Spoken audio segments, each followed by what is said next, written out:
Salut à tous et bienvenue pour une nouvelle vidéo dans laquelle nous allons voir ensemble quelles sont les meilleures sources de protéines pour prendre du muscle mais également pour sécher, sur lesquelles il faut compter pour atteindre son quota de protéines, à savoir environ 2 grammes de protéines par kilo de poids de corps maigre, c'est-à-dire sans compter notre masse graisseuse.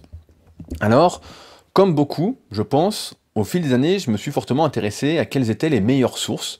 Je me souviens d'ailleurs que l'une de mes premières questions sur les forums de musculation en 2001, c'était pour connaître l'aminogramme du thon, savoir si le thon était une bonne source de protéines, parce que je partais en vacances et il n'y avait pas de possibilité, c'était des buffets, il n'y avait pas de possibilité de manger entre les repas, de faire des collations, et donc je m'étais dit que j'allais emmener des boîtes de thon.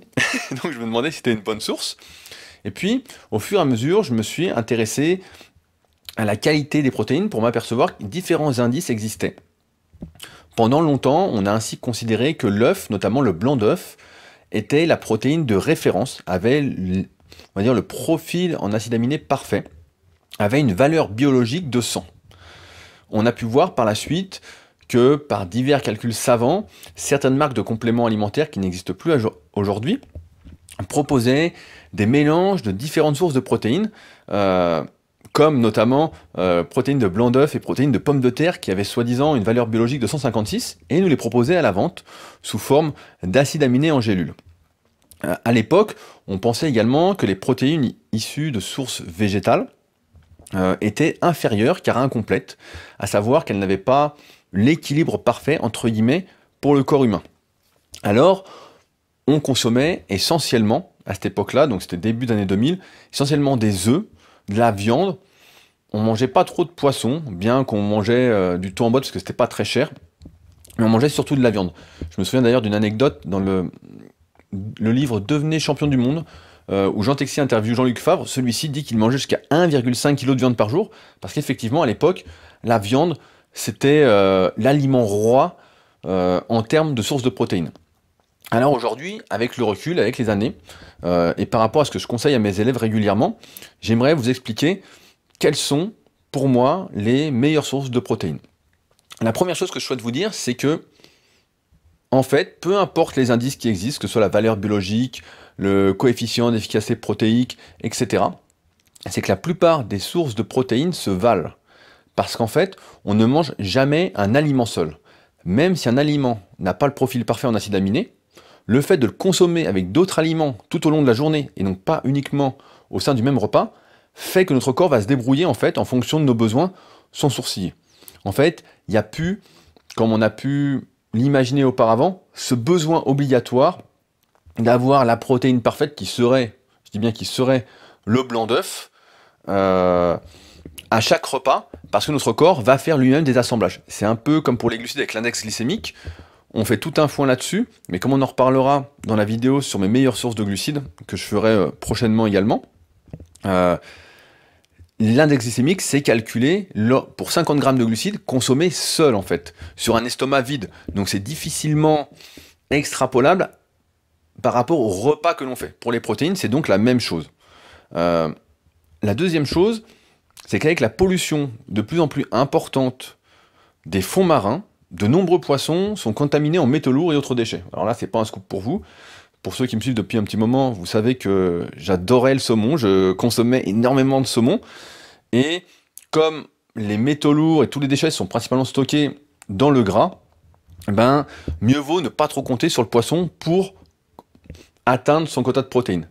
Même si on regarde encore une fois les indices, le poisson était moins efficace pour construire du muscle que la viande ou les œufs. La troisième chose, malheureusement dans la même verve, c'est que la viande qu'on consomme est de moins en moins bonne qualité à cause des élevages intensifs. Il est de plus en plus rare de trouver des petits élevages, sauf dans certains villages, alors, et on le voit avec de nombreuses études, mais encore une fois à prendre avec des pincettes, que c'est compliqué d'avoir de la viande de bonne qualité. En ce sens, on a de la viande qui est bourrée d'hormones, bourrée de saloperies, des animaux qui sont élevés dans des conditions, comment dire, intolérables, c'est peut-être le mot. Donc consommer énormément de viande pour atteindre son quota de protéines, ça reste tendancieux. Je me permets de faire un petit aparté.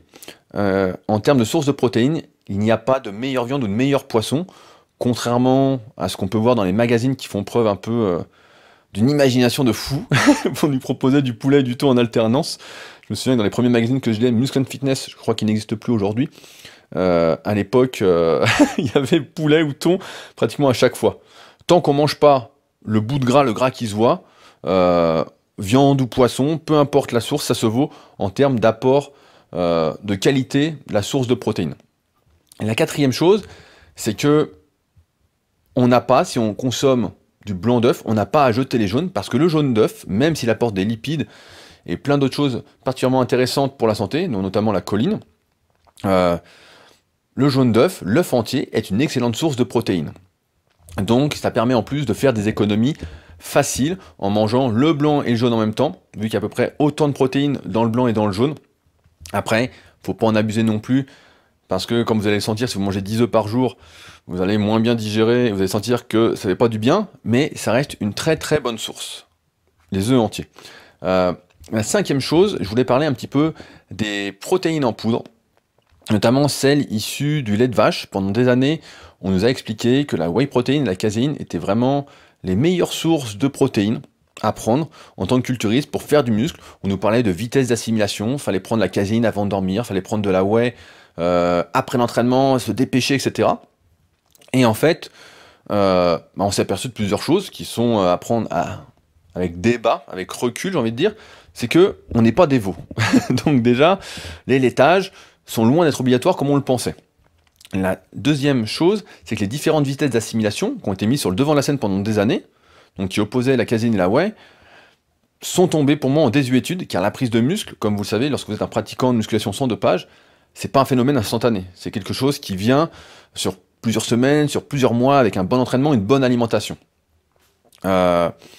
Ainsi, avec le recul, et parce qu'avec Superphysique, on a maintenant la possibilité de proposer nos propres compléments alimentaires à partir de nos recherches et de ce qu'on consomme personnellement, j'ai tendance, et même avant la création de la gamme Superphysique, à conseiller des protéines végétales en poudre, donc des mélanges de protéines végétales, afin que l'aminogramme soit le plus complet, même si c'est pas le mot, je simplifie un petit peu, les végétariens et les véganes m'excuseront, mais que ce soit le plus complet possible. Ainsi, avec Superphysique, on propose, et c'est la protéine que je prends, et celle que Fabrice prend également, mon associé sur Superphysique, un mélange de protéines végétales bio, donc qui a des inconvénients et des qualités aussi, mais qui est sans doute bien plus saine du point de vue de la santé que de prendre des protéines laitières dont on ne sait d'où elles viennent. En général, ça vient des déchets. Certains diront qu'aujourd'hui, la whey protein peut être extraite du lait et non pas du fromage, des déchets du fromage. Oui, mais ça reste que on n'est pas spécialement adapté au laitage et que trop de laitage, c'est pas bon non plus. Un laitage par jour, pourquoi pas. Mais 4 ou 5, donc fromage blanc, whey protein plusieurs fois par jour, etc., c'est pas quelque chose que je vous conseillerais. Encore moins la protéine de bœuf en poudre, qui a failli prendre un moment, et qui est une horreur. Je me souviens qu'on avait goûté ça à l'Arnold Classic en 2010 ou 2011. C'était horrible. Alors ça a peut-être amélioré depuis, mais là on peut se dire que c'est pas sain du tout. Déjà que la qualité de la viande, et à prendre avec des pincettes, alors là, la protéine de bœuf en poudre, évidemment, on voulait pas les meilleurs morceaux. Avec le recul donc, et j'en arrive à la conclusion, c'est ma certitude du moment, c'est qu'il n'y a pas une meilleure source de protéines. Aujourd'hui, je cherche personnellement, et je conseille à mes élèves, de varier un maximum mes sources, sans hésiter non plus sur les protéines végétales. Donc là, je parlais en poudre, mais également sur le soja, et notamment le tofu, qui a été un temps décrié à cause des phytoœstrogènes, dont on pensait qu'ils se comporteraient comme les oestrogènes du corps humain, avec les effets féminisants qu'on connaît, mais plus de 20 ans après, on n'est toujours pas sûr de ce qui se passe avec ça. Ça activerait, car ça prendrait la place des oestrogènes sur les récepteurs aux oestrogènes sans les activer, et d'autres diraient que ça mime les effets des oestrogènes, et donc ça activerait les récepteurs. Personne ne le sait exactement, donc ça reste également une bonne alternative. Donc dans un monde de plus en plus contaminé, la solution, j'ai envie de dire, c'est la variété des sources de protéines, tout en prenant soin au maximum de sélectionner la qualité de celle-ci. Si vous avez peu d'argent, comme je parlais tout à l'heure, consommer des œufs. Les œufs, c'est vraiment pas cher. De mémoire, ceux que j'achète, je crois que ça coûte 30 centimes, des œufs bio, par paquet de 24, donc c'est pas énorme. Surtout, ne mangez pas du poulet premier prix à 7 euros, surtout quand on peut avoir du tofu bio à 10 euros le kilo, et se faire du bien, en connaissance de cause. Pendant des années, j'étais un adepte de la non-variation des sources alimentaires. Et c'est pour ça qu'aujourd'hui, je vous dis que la meilleure source de protéines, en fait, comme tout est contaminé, tout est à débat, c'est de varier, varier, varier. Ne consommez pas une viande, la même viande, plusieurs fois dans la journée. Ok, mangez par exemple du poulet le midi, et puis le soir, mangez du tofu par exemple. Et prenez des protéines végétales en poudre si vous ne pouvez pas manger, en collation, et puis le matin des œufs par exemple. Mais si vous abusez d'une source, aujourd'hui on en est convaincu, c'est l'excès qui fait le poison. Il faut vraiment militer et choisir pour soi la qualité, quitte à manger un peu moins, c'est pas très grave. On parle de 2 grammes, comme je disais en début de vidéo, 2 grammes par kilo de poids de corps, pour que la prise de muscle soit optimale. C'est une moyenne, encore une fois, à prendre avec des pincettes, mais qu'on soit à 1,6, 1,8, 2,2, 2,4. Voilà. Surtout que lorsqu'on compte ces protéines végétales, qui sont à compter dans son alimentation, qui sont également présentes dans le riz, les pâtes, etc., on arrive vite à son quota de protéines, voire même à le dépasser.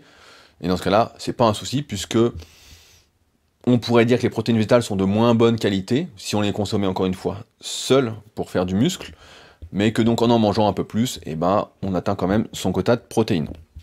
Donc, je pense que j'ai rien oublié sur la question. Si jamais, je vous laisse dans la description de la vidéo un lien vers mon article mes meilleurs aliments en musculation, qui reprend cette partie sur les protéines et qui parle également des glucides et des lipides. Je vous mets également un lien pour ceux que ça intéresserait d'essayer la protéine végétale bio qu'on propose avec Superphysique. Personnellement, je recommande le goût cacao, qui passe très bien. Le goût nature, c'est un peu dur, mais le goût cacao, vous pouvez y aller. C'est ce que je prends personnellement. Je vous mettrai un petit lien donc dans la description. Et à ceux qui veulent en savoir plus sur mes recommandations pour les pratiquants naturels, qui souhaiteraient mieux progresser et éviter certaines erreurs que j'ai pu faire, notamment maintenant avec le recul, je suis capable de vous dire pas mal d'erreurs que j'ai pu faire et qui m'ont ralenti, eh bien je vous mets un lien vers la formation gratuite que je propose. Elle est sans engagement, et j'explique ce qui est pour moi les bases qui devraient être expliquées quand on débute ou quand on fait de la musculation, pour justement mieux progresser, moins perdre de temps et ne pas se blesser. Sur ce donc, j'espère ne pas avoir été trop long, j'ai vu que j'ai pas mal parlé, j'espère que ça vous a plu, n'hésitez pas à me dire dans les commentaires si vous avez encore des questions, si j'ai oublié certaines sources de protéines, ce que j'en pense, etc. Ce sera avec plaisir qu'on en discutera, et le petit pouce bleu pour aider au référencement. Sur ce donc, on se retrouve la semaine prochaine pour une nouvelle vidéo. Salut!